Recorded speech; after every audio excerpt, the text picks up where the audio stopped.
important yan. Balang araw, makakalimutan natin ang mundong ito sa ganda ng inihanda ng Panginoon sa langit. Amen? But for now, we need to be faithful to God. Amen? Kasi wala pa tayo sa langit. Ano ho? Alright, tayo po tayong lahat. Let us open our Bibles, please, to Romans chapter number 12. Amen. Thank you for coming this morning sa mga mananampalataya, sa mga members mo, at sa mga bisita po natin. Amen? And I hope that wala na po maglalakad-lakad, wala sa cellphone, wala magkukwentuhan. Let us pay attention to the message of the preaching this morning. Romans chapter 12. Amen. At maganda, may mga katabi ba yung mga bisita natin? Ayan, very good. Hanggang matapos sa service, Amen. Sige po. Okay, Romans chapter 12, let us read verses 1 and 2. Are you there? Amen? Let us read all together. Ready now? Read. I beseech you, therefore, brethren, by the mercies of God, that ye present your bodies a living sacrifice, holy, acceptable unto God, which is your reasonable service. And be not conformed to this world, but be transformed by the renewing of your mind, that ye may prove what is that good and acceptable and perfect will of God. So as we can see, mga kapatid, itong mga talatang ito is very familiar. These are very familiar passages or verses na makita natin that Apostle Paul ay hinahamon niya yung mga mananampalataya sa Roma. Amen. Ang Roma, kung pag-aaralan niyo po, ay matindi ang kasalanan po sa lugar na ito. Politically, grabe ang politics sa Roma ho. Historically, alam ho natin yan. Tama ho ba? Amen? Diyan makikita yung mga senador. Amen? Ayan. So, di ba, pag nanonood kami ng balita, parang wala na silbi. Iba, siguro mga 2% na lang ho yung may kwentang balita. Amen? 98, wala na ho. But, makita natin that these people are also facing that kind of problem. Just like as we are facing in our country today. Amen? Kaya kagabi, may girahan ako sa Middle East. Gabi ho, mga kapatid natin, no? Yung mga balisik misa, tumatama, hindi lang po sa Iran, hindi lang sa Israel, but around places, mga mananampalataya, they are praying and they are asking for our prayers. So, just like that, mga kapatid, maraming problema ang mundo during the time ni Apostle Pablo. And even in our time, marami din po problema. And sa ayon sa gusto, kasali ho tayo at naapektuhan ho tayo dyan. But the same thing, the message is what? I beseech you therefore, brethren, by the mercies of God, that you what? Present your bodies a living sacrifice. Abala na nangyayari sa mundo, we ought to present also our bodies as a living sacrifice. But I will give you the message more than sa last part po dyan, which is your reasonable service. Sabi sa inyo po, included yung katawan mo sa paglilingkod mo. Hindi pwede yung utak mo lang. Hindi pwede yung desire mo lang. Hindi pwede yung kaysa nyo ko dyan. No. Your body must be present in your service to God. As we approach our 10th year, I will give you the message this morning. Reasonable service. Reasonable service. Tayo po ay manalangin. Panginoon, salamat po sa inyong biyaya. Help us as we study your words, O God, and challenge thy people, O God, to do more, to reach more souls, O God, so that we will leave our comfort zone, O God, of laziness, of stubbornness, but we will go to that kind of service that you desire for the church and for every one of us. Dalangin ko, Diyos, that you will prick our hearts this morning, O God, that we will not be comfortable as we hear your words, that we need to be challenged, O God, so that we can fulfill the Great Commission. Napakaraming tao, ang daming problema naman, at the answer is still the gospel of the Lord Jesus Christ. Kayo po siya mamuna and give power to thy servant and to thy people the understanding from your words. In Jesus' name I pray. Amen. Thank you. Please be seated. Amen. So makita natin mga kapatid dito sa panahong ito, Apostle Paul and the church at Rome were facing variety of problems. They are not just facing political problems during the time, but also, remember that ang Roma po, they are a bloody nation. Nandiyan ba kayo, amen? Because during this time, they were at the peak of world's power. Kung pa sa panahon ngayon, para ito ay Amerika, China, o Russia. North Korea. Malakas ang North Korea. But, nonetheless, Rome was at peak. Sila yung pinakamatindi pagdating sa gera po dyan. Nakikinig ba kayo, eh? And just so you can imagine, that church was facing those kind of pressure. Now, ang mga Kristyano po, hindi ibig sabihin na tayo ay ligtas na, ikay nananampalataya kay Kristo, na ikaw absuelto na sa problema na nangyayari sa mundo ito, amen? That you will not be affected. We are affected on recession. We are affected on economic problems. We are affected politicians that are corrupt and politicians that are not corrupt. We are affected just like that. But itong mga nangyayari, even rumors of war and wars during this time, what's happening? Imagine, kayo ay nasa sentro na kung saan na ang bansa niyo ay nasa presyo ng ganyang problema. Nakikinig ba kayo, eh? Ang daming problema ng bansa natin ngayon, mga kapatid. Pero ang susi pa rin yan ay ang Ebanghelyo ng Panginoong Jesucristo. Kaya nga, sino ang gagamitin ng Diyos? Now, the world is having its own problem. Pero ang kalooban ng Diyos ay isa pa rin. Isa pa rin ang paraan ng Diyos para masolusyonan yan. The solution is what? Believers that will open their lives and that will present their bodies a living sacrifice. Biblically, ang inihahain noon para maapis ang Diyos, maalis ang hatol sa mga bansa. Nakikinig ko ba kayo, amen? Hello? Alam niyo ba, ang gera ay parusa din ng Diyos? Nandiyan ko ba kayo? War, famine, pestilence, death has been the form of God's judgment in every nation and every generation. Now, what is happening to us today is God's form of judging the world. Are you listening, amen? Pero hindi pa ito yung katapusan. Bagamat aun na ho ngayon, amen? Pero hindi pa ho yan. Pero makita rin, believers are affected. Kaya nga, anong gagawin ng mga mananampalataya? Tayo ba'y sasama na malulungkot dyan? Tayo ba'y makikisimpatya sa mga ganito tao? We still have our what? Command from God, sabi ng Panginoon, that you present your bodies a living sacrifice. In the Old Testament, para mapis ang Diyos, they need to offer the sacrifices that is based on the standard of God. Kasi pwede ka maghandog sa Diyos pero hindi ayon sa kanyang pamantayan. Walang silbi ang paghahandog kung hindi ayon sa pamantayan ng Diyos. Now, in the Old Testament, there is ceremonial law, moral law, dietary law. And all of those ay may standard, right? Listen, amen? But most of it ay patay or pinatay na hain. But in our time, God is asking us, hindi na patay ang hinihingi ng Diyos. Hindi na yung larawan, hindi na yung shadow, kasi lahat yung naglalarawan sa pagdating ni Kristo. Si Kristo po ay dumating na. That's why God is no longer requiring us to offer what? Death sacrifices according to the book of Hebrews. But God, because Jesus Christ rose from the dead, are you listening, man? Siya'y muling nabuhay para sa ating kaligtasan. Now, God is asking the church, God is asking every believer, sa mga mananampalataya, bago ka man, bata ka man, ang inaharap sa iyo ng Diyos, buhay na sakripisyo. Nandiyan mo ba kayo? Amen. Because the ultimate sacrifice ay ang Panginoong Jesucristo. Nung siya'y tinako sa krus, nadanak ang dugo, siya'y namatay, inilibing at muling nabuhay.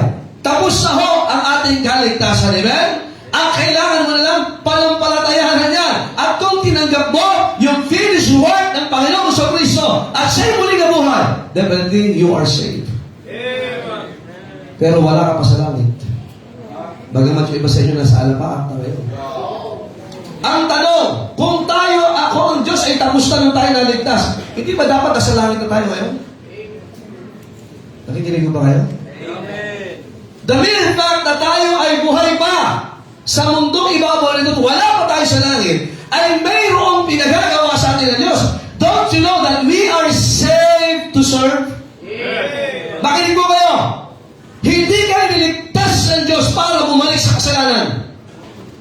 Hindi kayo niligtas ng Diyos para mamuhay ka ayon sa iyong kagustuhan.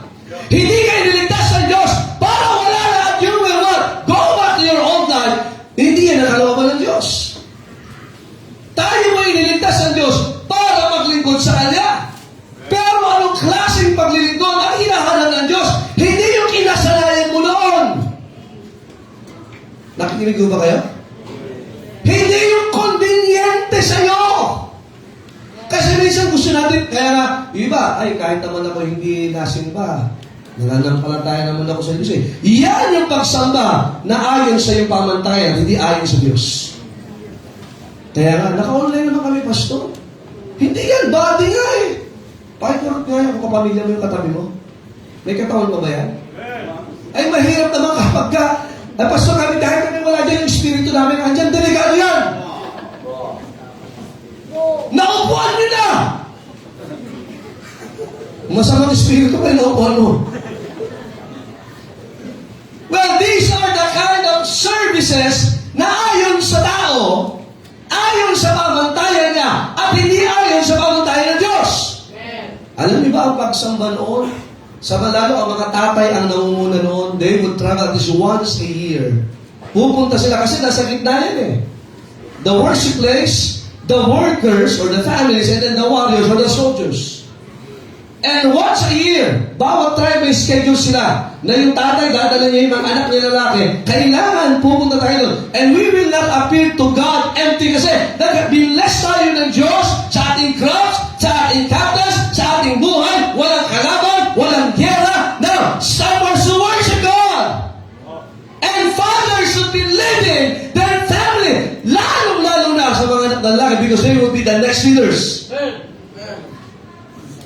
Alam niyo ba na ang Diyos ay hindi natutuwa kapag ang tatay ay hindi niya dinadala ang pamilya sa simbahan? They would walk, sasakay sila sa kanilang kabayo, aso, o camel, but dapat makarating sila doon. Na alam niyo, blessing sa atin ng Panginoon ngayon, hindi lang once a year. Nandiyan ba kayo? Every tribe, every family, dapat naandun sila. Because that is what? Reasonable. Being absent in the time that you are appointed na sumumba sa Diyos, it's not reasonable service. And alam niyo tawag yan? It is unreasonable reasoning. Whatever the psychologist ang sasabihin, rational yan, practical yan. Makinig kayo, we are not living. Maraming inisip ng practical. Tingnan niyo ang buhay ngayon. We need to live a kind of life that is what? Biblical. Are you listening? We need to have the kakalawa. Sabi ng Panginoon sa verse number 2, and be not conformed to this world. Kasi nga, may kanig kayo, misa kahit Kristyano ka na, ang isip mo, paraan pa rin ang mundo. Amen. The word call means kaparehas. That yung formation ng isipan natin, baka mamaya, ikaw ay tumatagal na Kristyano, pero ang kaisipan mo ay parehas pa rin sa mundo. Kaya nga yung Sunday school, dapat nakatin ka eh. Alam niyo ba nung tayo ay hindi pa Baptist? Pupunta ka sa simbahan, di ba ka birthday lang eh. Tatay ko lang, birthday lang napunta. Dudut-dut lang. Alis na. Ay kapatid, kung ganyan pa rin ang kaisipan natin, hindi tayo natatransform. Sunday school is very important. Iba sa atin, half day pa lang. Tayo kaya tayo ba? We're talking about reasonable service here. Not your standard. Not my standard. But the standard of God in accordance with the Word of God. Nagkatayo, basta ba't kayo nag-deviation ganyan? Hindi dahil mayaman kami. Wala na eh. Hindi dahil mas pogi kami sa iyo. Wala din kami nun. Pero bakit tayo nagbibihis? Bakit? Ito yung standard ng Panginoon when we serve Him. Tingnan nyo ha, sa trabaho. Sa eskwela, di ba may uniform yung iba sa inyo? Hindi ka pwedeng pumunta. May dress code sa company. Sa military, first time ko nakapunta dyan sa base noon, pinag-pray ako noon ng isang kapatira. May kasama ko yan people na kasi hindi pinapasok niya sa PN. Kasi bakit may dress code? Military pa lang yan, military base. Sa eskwelahan, no ID, no entry. Check pa yung uniform mo. Sa opisina, ganoon din. Pero bakit ba sa harapan ng Diyos, kahit ano na lang? Isang reasonable. Nandiyan ba kayo? Even our giving, sa gobyerno may tax. tax siya eh. Bibili ka, may tax. Hindi pa pinapangalan ng alam mo, puro tax na. Tax.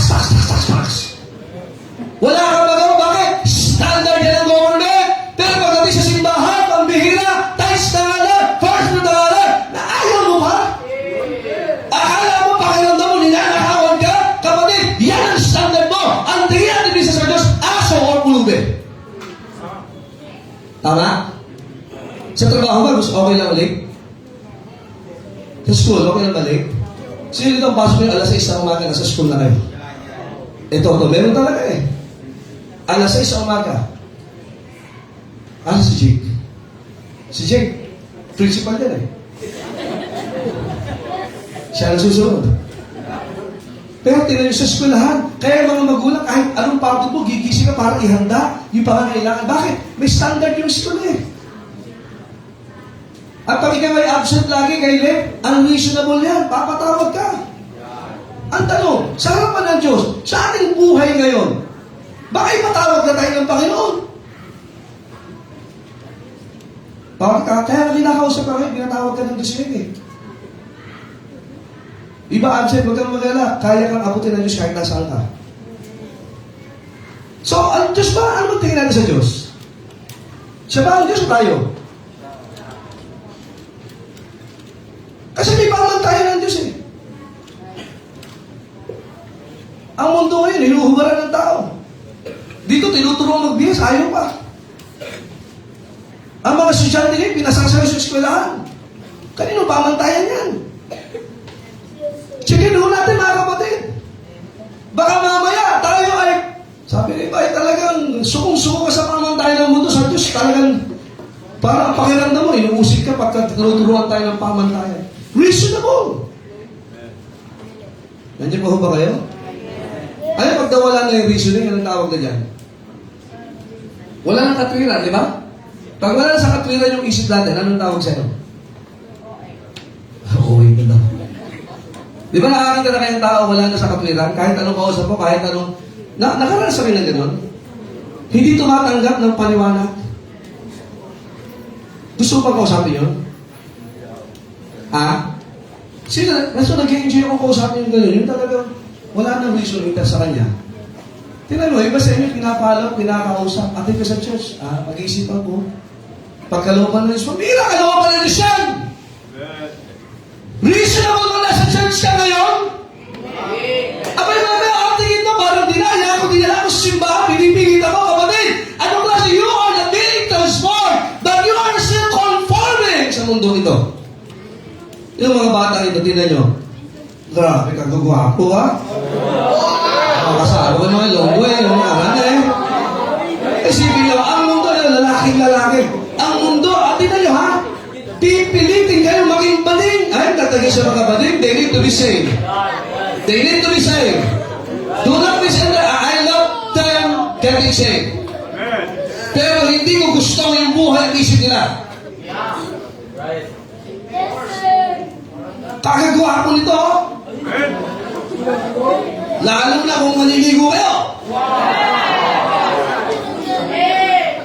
O diba, kahit ano sabi? Even doctors special say that is what? That is what? A problem in the mind. Nandiyan po ba kayo? Amen. Pagiging na reasonable. Sa Bible mga kapatid, pinag-uusapan natin reasonable service sa Diyos. Hindi yung oras natin, oras ng Panginoon.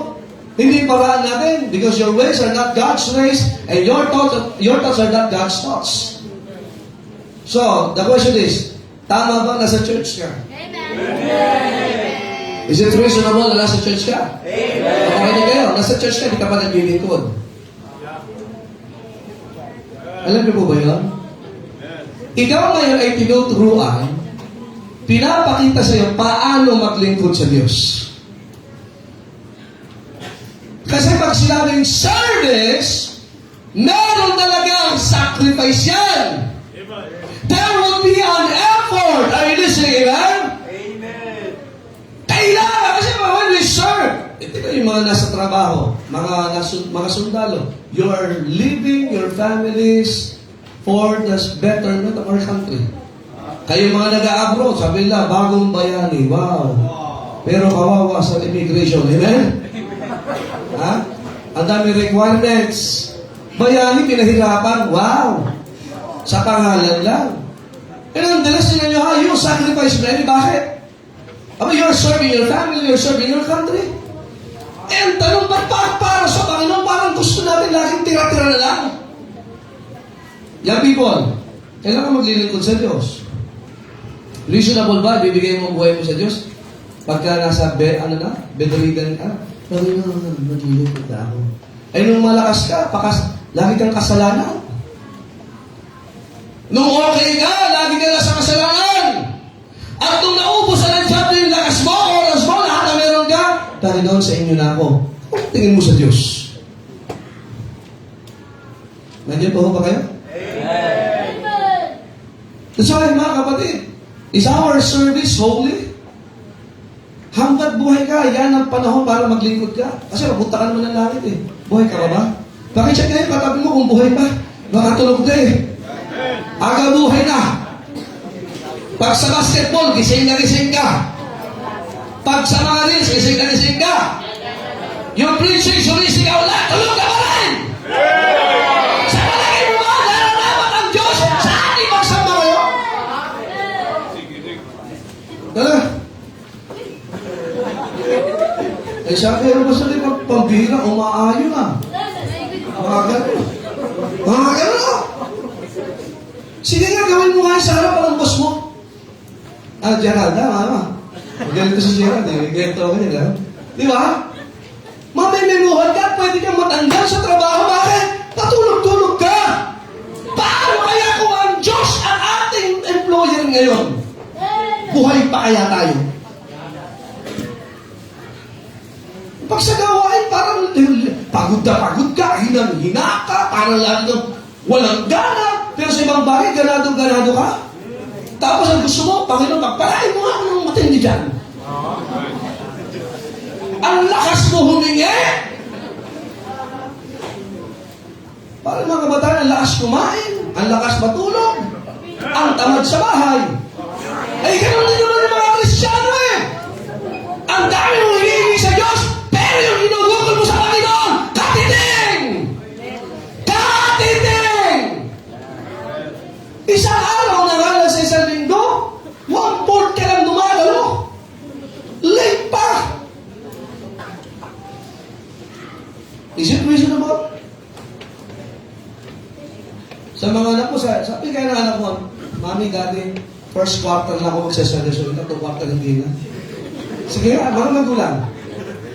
Dalhin natin sa atin. Anak, seryoso ka ba sa buhay mo? Tama ba?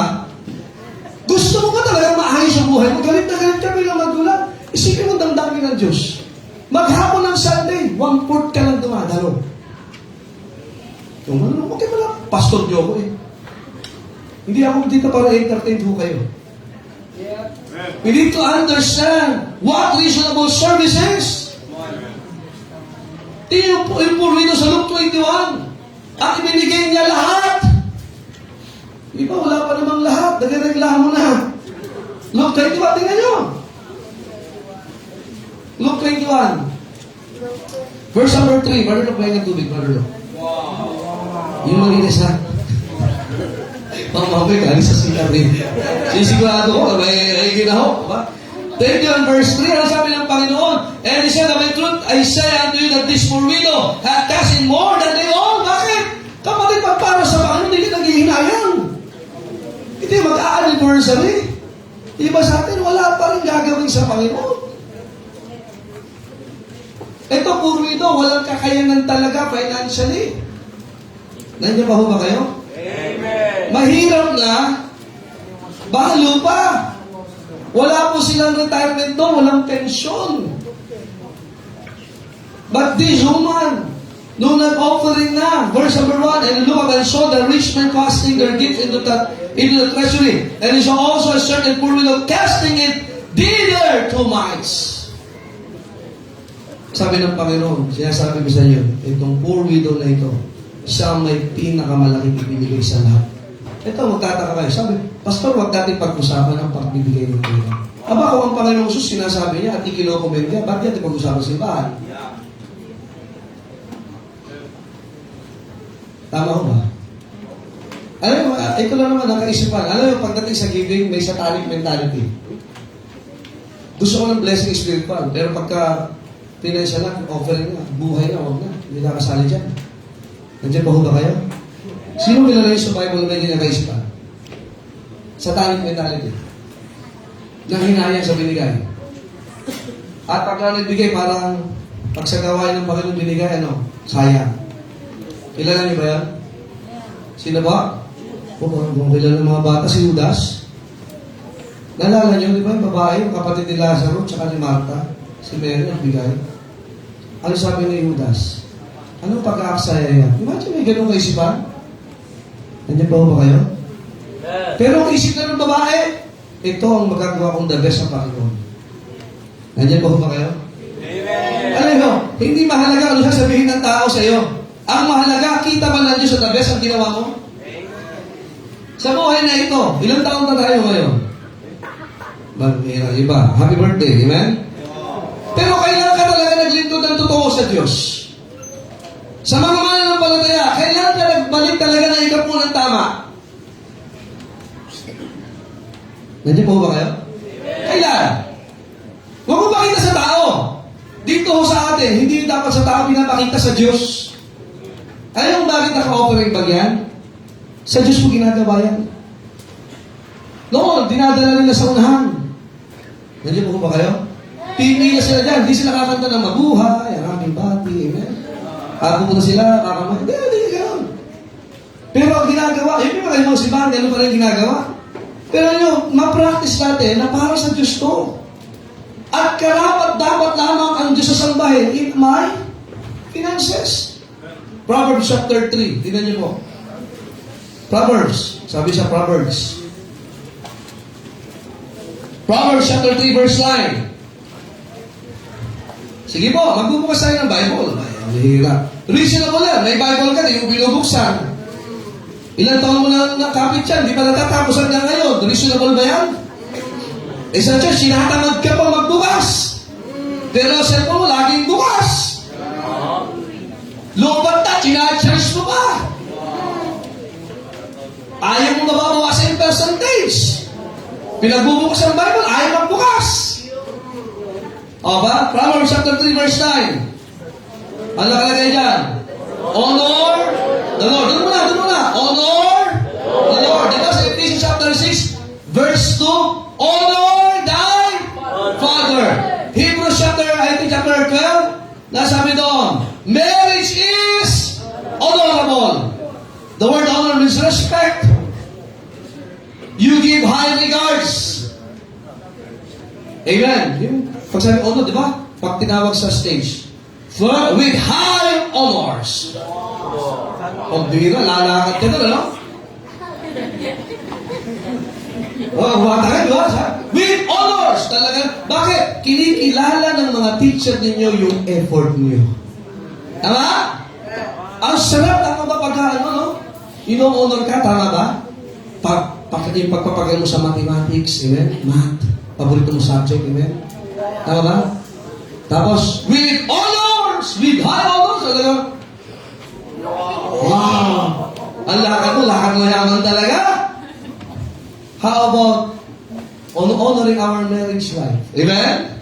How about honoring our father and mother? Amen? Amen. How about honoring the Lord? How do you honor the Lord? Sabi ng Bible, with thy substance. Ano yung substance? Tangible things, nahawakan. Yung meron ka. Ano ba sunod? And with the first fruits of all thine, ano? Ang pag-honor mo sa Panginoon nila noon ay once lang? In a lifetime? Tingin ito. Once ba? Once lang sa beses? Buong buhay niya? No. It's a yearly basis. That's all the Lord. Just like that poor widow woman. It's reasonable. Is it reasonable to honor the Lord? Is it reasonable? Amen? Amen. Dapat ba? with our best honor sa Panginoon? Kaya pag sabing reasonable, mga kapatid, means what? A person would do it logically and intelligently. Yun ang reasonable.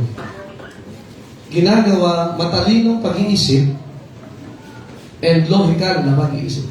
That's reasonable. From the word reason. Saan ba ginagawa yung reasoning natin? Sa? Pag-reasoning, saan yan? Saan yung bahagi ng pagkatao mo? Saan? When you honor your parents, saan nagmumula muna yan? Damdamin ba kagad? Yeah. Dito yan. When you honor your marriage, nakikita ko, marriage, hindi damdamin ang pinakauna dyan. Nakikinig ba kayo? Kaya huwag kakakanta na sana dalawang puso ko. O bakit kayo pala? Hindi. Dito yan. You honor your parents, you honor your marriage, and you honor the Lord. Dito yan. Nakikinig ba kayo? Kaya reasonable service, pinag-iisipan talaga yan. At when you come up to a decision, is honoring God, is serving God, reasonable, iniisip mo, dapat ba akong maglingkod sa Diyos? Una, sino nagbigay ng buhay natin? Ang Diyos. Yung haba ng buhay natin, nagsusustain na lang, di ba? Ang Diyos din yan. Nakikinig ba kayo? Aba, nakalimutan. Muntik-munti ka na tayong kuhanin ng Panginoon, pero humingi tayo sa Panginoon, pahabaan yung buhay ko, kagaya ni Hezekiah. Nung tayo ay okay na nakalimutan na natin i-honor ang Diyos. Nandiyan ba ho ba kayo?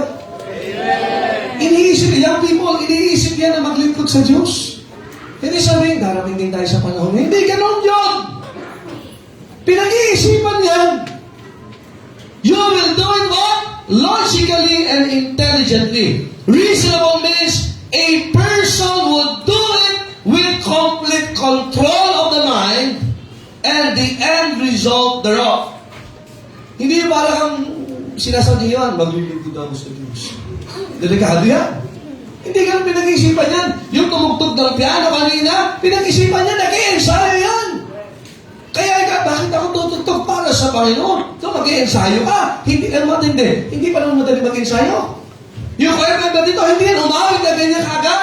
Nag-ensayo. Ilang beses pumalpak sa practice yan. Pero dahil para sa Panginoon, titiisin nila yung paulit-ulit.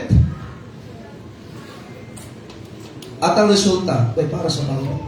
So young people, pili ka. Sino ang gusto mong paglingkuran? Ang Diablo o ang Diyos? Na makinig kayo, hindi mo pwedeng paglingkuran ang Diyos, iwalay simbahan. Ulitin ko po. Hindi mo pwedeng paglingkuran ang Diyos, iwalay sa simbahan. Sapagkat si Kristo ay nagtatag ng simbahan para dyan tayo maglingkod sa Panginoon. Nakikinig ko ba kayo, amen? Amen. Mahalaga ang simbahan. Kaya reasonable, pinag-iisipan. Napag-isipan nyo na ba? May punto ba ng buhay mo? Ako makapaglingkod na sa Panginoon. Ang bihira sa dami ng blessing ko, nagagawa ko bang hindi siya paglingkuran? Parang ganito, balikan natin, mga anak, ang dami mong tinanggap sa magulang mo, ano ba naman yung pag-edad nila, pinaglingkuran mo sila? Tapos, susumbatan mo pa sila? Anong klaseng anak ka? Tingin dito, tingin. Huwag kayo yuyuko. Hindi pa prayer time. Huwag kayo, pag prayer time, payuyukoin ko kayo. Ang kailangan nakatingin kayo dito. Nandiyan ba ho ba kayo? Yung mga magulang niyo, umitan. Anong gagawin? Anong plano mo sa kanila? Ay, home for the aged. Anong klaseng anak ka?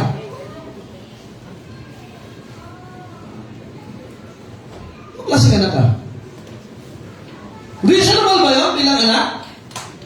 Hindi pa rin ang magulang mo, pero you need to serve them well at their old age. Because that is reasonable. That is an intelligent word of a logical intelligent person. Pag ang magulang mo pinagtatabuyan yung magkakapatid, doon ka sa kapatid. Kapatid, wala ka sa katinuan. Tagalogin ko ha. Wala ka sa katinuan ng pag-iisip. Pastor, ganito magulang mo, I don't care. Honor them. That's reasonable. Are they honorable? I don't know. But that is is the command of God sa anak. Sa kanila is what? Admonish them. Hindi ko naranasan yun. But you should honor because Kristiyano ka. And that is reasonable. Kaya nga pakikipasagot-sagot sa magulang mo, wala ka sa katiwala ng pag-iisip. That is unreasonable. Nandiyan pa ba kayo? Nakakita na kayo kumain ng dumi? Reasonable ba kainin ng dumi ng kabayo? Sino gumagawa niyan? Mga lasing. Wala na sa tamang reason eh. Tingin! Tinikman? Tingnan mo. Anong isipin mo doon? Wala na sa? Pag ang magulang mo pinabayaan mo, wala ka sa katinuan. Kayong mga, ano ba tawag, manugang ba yun? Lalo na kayong mga manugang, huwag kayong masilip pag ang asawa niyo, mahal ng mga magulang mo na. Mapalad ka. Sigurado ka, pag tumanda ka, alagaan ka rin yan. Wala na. Ito no, sa Diyos naman, is it reasonable na hindi siya paglikuran? Kung Kristiyano ka at wala kang ginagawa sa Panginoon, wala ka sa reasonable service. Mabilis pa unawain ka na, tama ba? Hindi mo malalim ba? May bibon, malalim? Hindi ano, tama? O, number 1, tingnan natin. Para reasonable. Binigyan tayo ng Diyos is what? First is, God's mercy endureth forever. Tingnan nyo, baka maglilingkod ka sa Diyos. Ano yung habag? Pag sinabing habag, hindi natin natanggap yung dapat nating tanggapin. Kasi ang tao mo mapunta sa impyerno. Pero dahil kay Kristo, kinahabagan tayo ng Diyos. Kaya na tayo makapaglilingkod sa Diyos. Kasi alam mo na nahabag sa iyo ang Diyos. So hindi tayo magmamalaki. Na tila mautang na loob ng Diyos kayo na ako'y tumalo sa church. Nagbigay ako, Panginoon, may utang ka sa akin. Parang tingin mo loto sa Diyos. Nag-tayo sinopin ako, Panginoon, times 10. Ano kasularon? Di ba, minsan maraming pisano, ganyan. Kaya tayo nakapaglilingkod, kaya tayo nakadana, nakapagbibigay, o kung ano ginagawa sa Panginoon, maliit man na, nag-iininis ka, nagluluto ka, numaarit ka, sapagat minsan sa buhay mo na lago, salamat Panginoon, kinahabagan mo ko nung ako'y makasalanan pa si Kristo, namatay para sa akin. Ngayon, maayos ka, wow, praise the Lord. Pogi ka na. Sabi tatay, maganda. Ang saya niyo ng pamilya, ngayon ka ba hindi maglilingkod sa Diyos? Ano ba? Alam niyo ba, kung sa ating pagkakasala, tutumbasan ng Diyos, lahat ng kasalanan natin, babayaran natin, pangbihira, walang matitira sa atin kahit yung atong natin. Yung atong natin, walang matitira, pero salamat sa Diyos, kinahabagan niya tayo. I beseech you therefore, brethren, by the mercies. Alam bakit mercies? Nung salvation natin, kinahabagan tayo ng Diyos. Nung nagkakasala tayo, kinahabagan tayo ng Diyos. Na hindi natin natatanggap yung parusa base sa kasalanan natin. Sige nga, kung lahat ng inisip mong masama, tutumbasan ng parusa ng Diyos, may matitira pa kaya sa atin? Wala na, no? Ilang beses ka nag-isip ng masama? Ilang beses ka nagsalita ng masama? Ilang beses ka nakahadaman ng hindi tama ng kasalanan? Kung tutumbasan ng Diyos lahat yan, may matitira kaya sa atin dito? Wala. From the pastor down to the members. Pero buti, yung kinahabagan tayo ng Diyos. Ang kahabagan ng Diyos, binigyan niya tayo ng second chance. Kaya nga, mercies. By the mercies of God. Buti, hindi na tayo merbrad. Wow. Mercies. Madami. Basta alam ko pag S more than one. Ilang beses, alam ba, even ang kamatayan ay habag ng Diyos sa atin? Alam niyo ba yun? Mark that perfect man. Diyan mo kaya tayo. For the end of that man is what? Peace. That's the mercy of God. Alam niyo ba, ang Diablo is like a roaring lion. Anong ginagawain ng Diablo? Kagaya siya ng leon. Gusto niyang pagpira-pira, so yung sirain ng God. And so even that has been God's mercy to us. Sa Book of Psalms, meron po dyan isang chapter, lagi, puro lahat. His mercy endureth forever. Psalm 136, verse 1. O give thanks unto the Lord, for He is good, for His mercy endureth forever. 24 times, The word mercy has been mentioned. Mercy is withholding the judgment we rightfully deserve. Brethren, we deserve hell.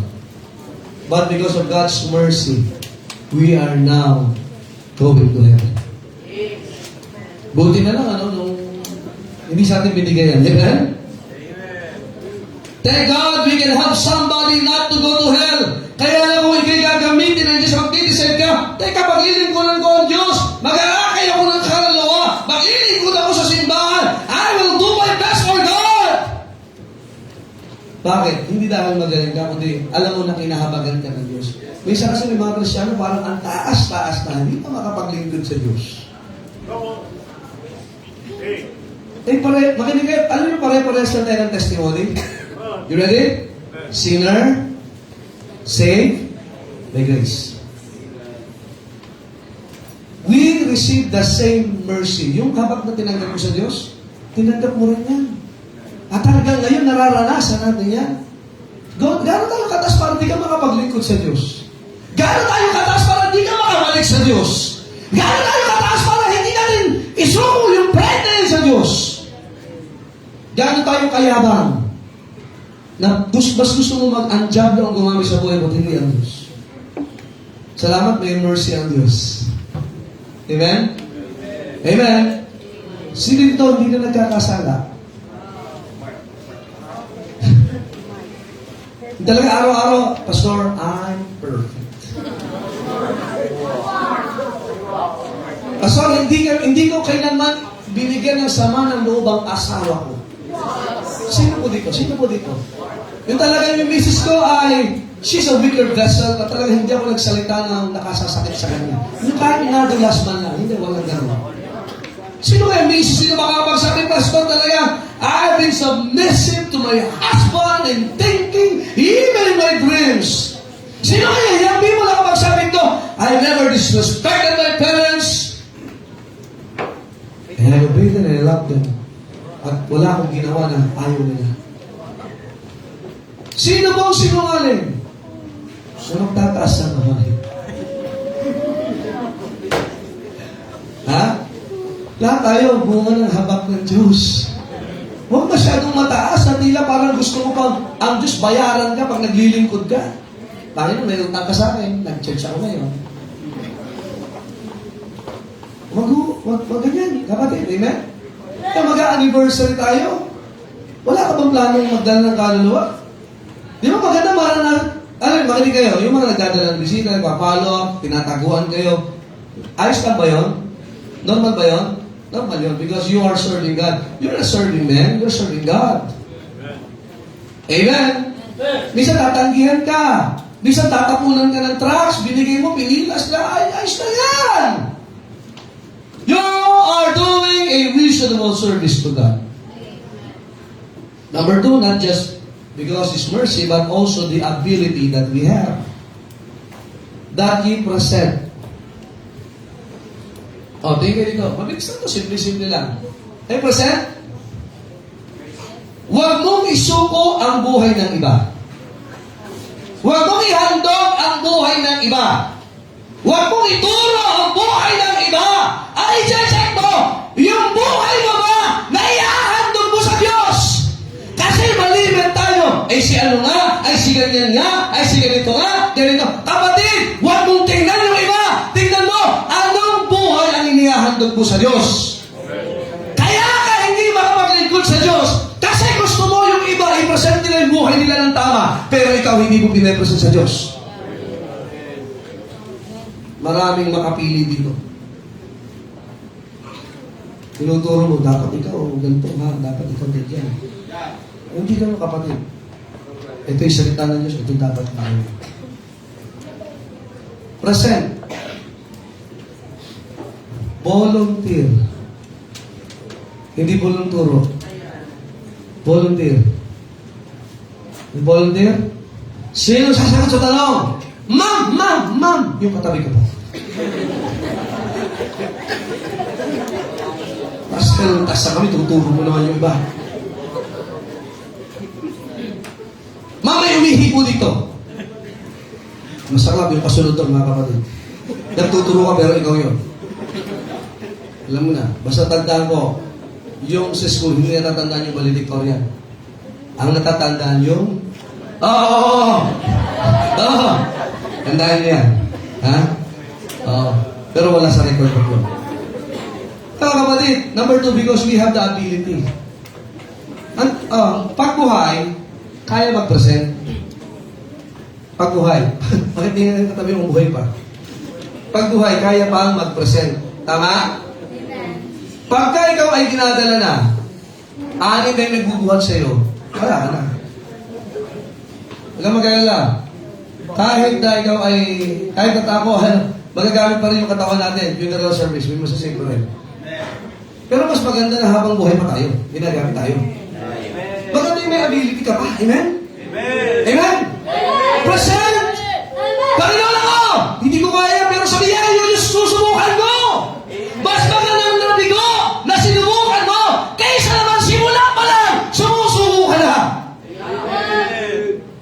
Kasi mas maganda naman ang palataya tayo ng malaki. Eh, basta tingnan mo, ako lang, ganyan. At least may sinubukan tayo malaki. Kaysa naman simula pa lang, umaayaw ka na, sumusuko ka na! Kung mag-anniversary, laki ng doon. Sumali ka, maabot yan. Baka sobra pa, may sukli pa, amen? Hindi ka kaya tayo, hindi na yun. Nakakatawa ka rin, pagpasok ng dito ng mga bagong miyembro, may dalang bisita, Pastor, may dala kami! Tawag natin na sa may dala kami! Nag-airport! Nakikinig! May bisita! May dala member! Pwede kayo. May ability ka ba? May ability? Meron! Present it as a living sacrifice! Huwag mong ituro yung iba, yung kaya mo. Huwag mong hanapan yung iba, yung kaya mo. Ikaw ang hinahanap ng Diyos, yung kaya mong i-present. Are you listening? Amen. Ayaw ng Diyos ang patay, gusto niya yung buhay. Kaya itong anniversary, mga kapatid, dapat po talaga ay gawin natin. We present. Number 3. Because also we have the transforming power of the Word of God. Ano sabi ng Romans 12? And be transformed. And transformed, nababago. Makinig kayo, kahit ito preaching, pag wala kang desire magpabago sa Diyos, salita ng Diyos, pag-uwi mo, pares ka pa rin. Skeptic ka pa rin. Sila lang yan. Kaya subukan yung anniversary, magdala ka ng tao, makapag-invite na. Sabi ng salita ng Diyos, natatransform yung isipan natin. Amen? Amen. Sigurado ang saya mo. Sasabihin mo, pagdating pa lang dyan, pagbaba ng jeep, may bisita ko. Hindi na talaga sa giti. Nakakatuwa. Wala na, may bisita kami. Kaya ba sa inyo malungkot eh, hindi ka pa nagdadala hanggang ngayon. Dahil sabi niya, may bisita ka lang ba? Mahamon ka ba, sir? Sa anniversary sa iyo. Lalo kung present ka. Kaya sa anniversary, yung absent, ay hindi present. Alam mo bakit kailangan i-renew yung isipan natin? Kasi araw-araw maraming basurang tinatanggap yan. Yun yung mga dami mo na basura, di ka makangiti eh. Aray ka ng aray kanina pa. Pero yung sabi, Panginoon, baguhin mo ko, excited pa rin yan. Dahil naamoy mo yung sinigang, amen? Baba. Anong sabi ni Abraham Lincoln? All things desirable to man are contained inside the pages of the Word of God. Yung kailangan mo, salita ng Diyos. Even the Lord Jesus Christ, man shall not live by bread alone. Lalo kung kanin, amen? But by every word which proceeded out of the mouth of God. Kaya nga, ewan ko nakakaya, sino ito kaya mo hindi kumain ng tanghalian? Titingnan abang kita mamaya. Mamaya nakikitikim ka. Tama ba? Ang hirap hindi kumain, tama? Amen. Pero about 1 week walang kain. Yung iba sa inyo, hindi na makikita dito. Yung iba, magaan ang feeling. Isipin nyo, maraming Kristyano, kaya mo hindi dumalo ng church isang linggo. lungkot na kagad. Bawal na nga yung pagkain, kain ka pa eh. Pero ang Bible naman, di man bawal, hindi ka nagbabasa. Theodore Roosevelt said, Presidente ko tama?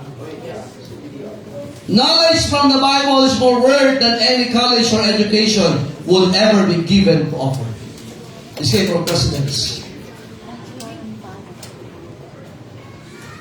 D.L. Moody said, sin will keep you from this book or this book will keep you from sin. Kaya pag walang salita ng Diyos, puro kasalanan yan. Kaya makinig kayo sa mga soul winners, pag ayaw ng Word of God, matindi ang kasalanan iniingatan ng tao yan. Kahit sino po yan, mga kapatid. Pero pagka Kristyano, ayaw ng Word of God, ganun din. Maraming kasalanan tinatago sa buhay yan. Yun ang mga pamantayan, mga kapatid. Pag ang Bible, malapit sa'yo, malayo ka sa kasalanan. Binubuhay siya, nasa pabuhay mo. Pero pag ikaw ay nasa kasalanan, malayo ka talaga sa salita ng Diyos. The question is, nag-enjoy ba kayo sa Word of God? Yes! At ikalawa, natatalas mo na naman. Nababago naman ba pag-iisip natin? Amen! Sa paglatag sa paglilingkod, reasonable na ba? Yeah, people. Amen! Sayang ang buhay niyo kung kayo magiging, pakinabangan ng Diablo. Amen? Psalm 119 verse 9, wherewithal shall a young man cleanse his way by taking hitherto according to thy word. Remember this, the word of God cleanses us. Psalm 119 verse 24, the Bible brings light to our heart. Thy testimonies also are my delight and my counselors. Verse 24, the Bible will give us advice. Amen? Verse 25, mga kapatid, my soul cleaveth unto dust, quicken thou me according to thy word. The word of God gives us light. Verse 32, I will run the way of thy commandments when thou shalt enlarge my heart. The word of God will make our heart bigger than before. Kaya maganda yung mga malalaki ang puso sa Panginoon. Amen? Kung talagang narinig pala, anniversary! Kailan ang pledges, Pastor? March 1 po. Malungkot na iba. Amen? Ilang bisita ka sa mga dadalhin namin? Bring us many sila. Kasi puso mo laki sa Panginoon. Amen? Verse 98, mga kapatid, the word of God will make us wiser than our enemies. Sabi ng Bible, though through thy commandments and may be wiser than mine enemies, for they are ever with me. Gusto mo ba yung mas matalino ka kaysa mga kaaway mo? Sino din natutuwa na yung isahan ka ng kalaban? Ang sakit doon, amen?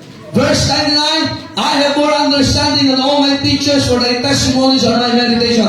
The word of God will give us understanding better than our teachers. Verse 100, I understand more than the ancients because I keep thy precepts. The word of God will give us understanding than older people. Verse 165 of Psalm 119, great peace of them which love thy law, and nothing shall offend them. The word of God will give you peace, and you will not be offended. Yan ang gagawin ng salita ng Diyos. Kaya nga ngayon umaga, mga kapatid, reasonable sermon, may mercy, may ability, and may transforming power ng Word of God. Pero hindi mangyayari yan kung hindi mo pag-iisipang maglingkod sa Diyos ngayon. This anniversary will be a great avenue for every believer to serve God. Amen? Kaya ang anniversary, pasimula. Simulan mo ng tama to this church. Amen? Let us bring people to Christ. Let us bring the gospel to people. And let us serve God through this church. Amen? Huwag mong busalan ang sarili mo sa paglilingkod sa Panginoon. Huwag mong pigilan. Huwag mong pigilan yung iba. Walang pilitan. Pero wala ding pigilan. Amen? Kaya nga pagpe-present, huwag mong itulak yung iba. Dalhin mo ang sarili mo sa altar. Kaya ang altar hanggang ngayon ay ina-apply natin, mga kapatid, sapagkat hindi patay ang inihahain dito. Whenever you come to this altar, you are presenting yourself to God. You will not represent somebody. Yourself. Are you listening? Amen! Kaya dito yun na, lumapit sa mga, ikaw magdi-decision yan. Remember, I cannot make a decision for you. But you can make your decision based on the Word of God. So, you serve sa serve ang reasonable. So, is it reasonable to serve God? Sagutin mo yung sa altar. Huwag sa akin. Sa altar niyo gawin. kausapin mo is that ye present your bodies a living sacrifice. Hindi ka kakatayin dito, kapatid. Ulitin ko, hindi ka kakatayin sa altar. Ang gusto ng Diyos, mabuhay ka para sa Kanya.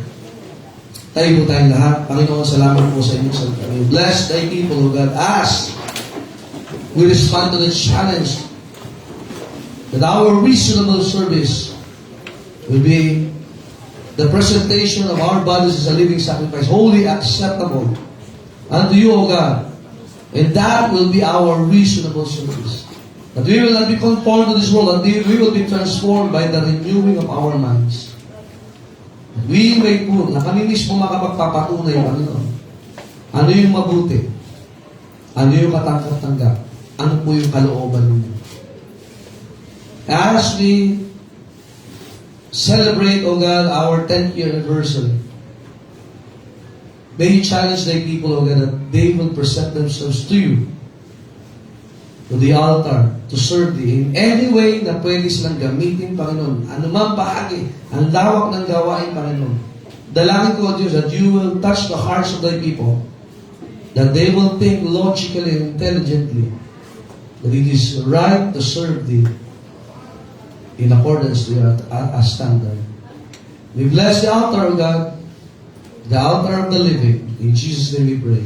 Amen. The altar is open. Brethren, tayo makipag-usap sa Diyos. Sa mga hindi pa na-witness natin. Sa mga susunod gawin ng bautismo, that is your first step of your reasonable service to God. Remember this, nobody can force you to serve God. Nobody can stop you in serving God. God is waiting for our response. Ano yung service na dito? Ang lawak ng gawain, ang dami natin pwedeng gawin. We serve with our family, we serve our spouses, we serve our children, we serve in the church. But it will not happen if you will not present yourself to God this morning. Sa Diyos mo iaalayan, ang buhay na binigay sa iyo ng Diyos ay dapat gamitin para sa Diyos. God has blessed you sumptuously in abundant life. Ang daming blessing ng Diyos. That's why if you think that God is rightful na tayo ay maglingkod sa Kanya, that it is reasonable to serve God, make a decision. Simulan mo ngayong darating na anibersaryo, you bring the gospel to people, you bring people to church, we give what we can give, we serve, we will sweat, we will work, we will sacrifice, we will pray, anything that is needed. If it is for God, do it, do it, do it, do it, do it. Huwag mong pigilan ang sarili mong bumalik, maglingkod sa Panginoon, magdesisyon na maglingkod sa young people, maglingkod sa Panginoon habang may lakas pa. Adult men and adult guys, maglingkod sa Panginoon habang tayo ay natututo pa. While our hearts are tender, gamitin natin magdesisyon ngayong mga ganito to serve God. Ano yung gagawin mo? Ano yung desisyon mo? Reasonable means logically, intelligently, that you are convinced by the Word of God that God deserves to be worshipped. God deserves our finest service to Him. And God is asking you. Hindi lang yung kaya mong gawin, ikaw ang hinihingi ng Diyos. Abang Dalang sa langit, salamat po sa inyong salita. Thank you, God, for the challenge. May you bless thy people. Thank you, God, for the tender hearts this morning that have come to the altar. Now knows their hearts, O God. Salamat, Banal na Espiritu. Napakalambot ang puso ng mga anak ng mga ganito. We have seen their hearts this morning, O God. Sapagkat kayo lang po nakakakita ng puso. We bless as we celebrate our 10th year, that these decisions that they have made, O God, will glorify thy name. And they will prove, O God, that it is acceptable. It is your perfect will for every believer na maglingkod sa iyo. In any way, na binigay pong kakayanan sa kanila, kaisipan, that was being approved this morning by you, O God. We bless each and every one. Bless their decisions, and it will not be stolen by the devil. It will not be forgotten, but it will be engraved in our hearts, O God. Ang mensahe that you ask us for a reasonable service. We give you all the honor and the glory. In Jesus' name we pray. Amen. All the people said? Amen. Thank you. Please be seated. I hope na tayo ay mayroong reasonable service ngayong umaga nito. Amen? At magandang simula po yan. Amen? Pag-isipan natin. Amen? Lalo pag ikaw ay magula, ewan ko, ang dami namin pinalaki ngayong umaga, gawin mo yan. Amen? Ikaw ay may magulang na umiiyak, you serve them. Amen? May Diyos po tayo, we serve God. Amen? We serve the church. At hindi mahalaga, masasaktan tayo, yes, magugutom ka, mapapagod ka, pero para sa Panginoon. Amen? I hope tayo po'y natuto ngayong umaga. Amen? Amen! Alright, salamat po. We will have our special offering this morning kasi pinasukatan ko na po yung likod natin, yung bintana, kasi kailangan na po makasaraduhan yun for our anniversary para makapag-preach po doon ng isa pang preacher po sa anniversary. Amen? So we will have that. We have our special offering. Mabilis po, mabilis. Amen? May baptism tayo? May baptism natin. Amen. 9? Or? Ilan? 9 ba? 9? Madami na po. Last week ay 20. Ilan tayo na-baptize? 20 plus. Ano? That is reasonable service. Amen? Sige po, at mapapibintanan na po yan. Tuesday kakabit. So I hope na makatulong po ang special offering para ho doon sa kasusin dyan. So doon, aircon na. Doon, aircon gas pa pala.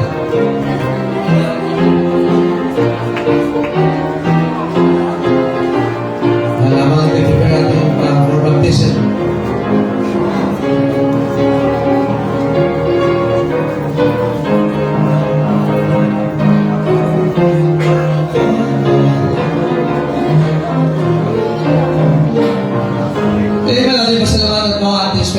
For our glass windows. Maraming manalangin, pakinggan namin Diyos, maraming salamat Panginoon sa mensahe ng salita, mga napakinggan, kaya po ng Panginoon po ay paglayin, sa aming paulis ng tahanan, atin po Lord sa pastor ng po namin, at kaya po ng Panginoon, po nila po bigyan ng taong wisdom, atin po Lord, pagpalain po ang mga alis po sa luturin, maraming po para po sa aming project Panginoon, at kaya po ng Diyos po ang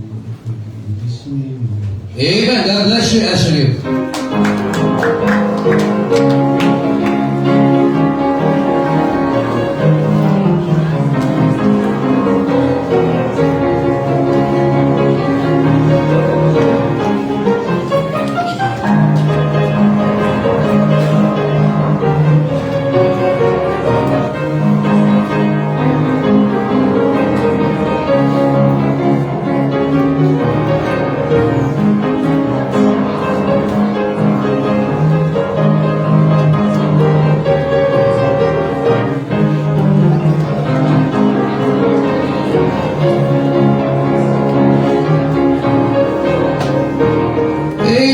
Church, sa inyong generosity, mapapasarapin na natin yung ating junior church. Amen. Yung test, aircon na ho yun, mga kapatid. Amen.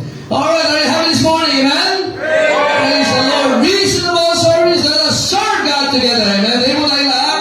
At tayo ay magbukas sa panalangin. Brother Sam is coming. And let us close in prayer. Amen. Kaya natakbuhin pa. Takbo? Hanggang may sinento. Amen. Tayo po ay manalangin. Heavenly Father, Lord God, we thank you, God, for this body na binigay mo sa amin. Thank you for challenging us that this body will be used for our reasonable service for you. Lord, we pray na kami po ay makapagkataan from this day and forward. We pray, O God, na kami po ay makapaglikod sa inyo, and no matter what capacity we have, we pray, O God, that in all of those things kami po ay mabigay ng glory.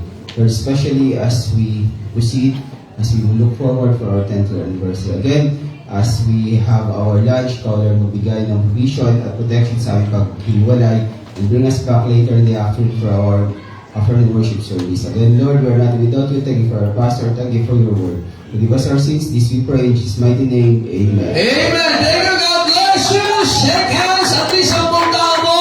Bago po tayo maghiwa-hiwalay. Yan, 10 for our 10th year. God bless and good morning. Enjoy your lunch Hinaan mo time. yung sa dyan, hinaan mo, gawin mo kalahati.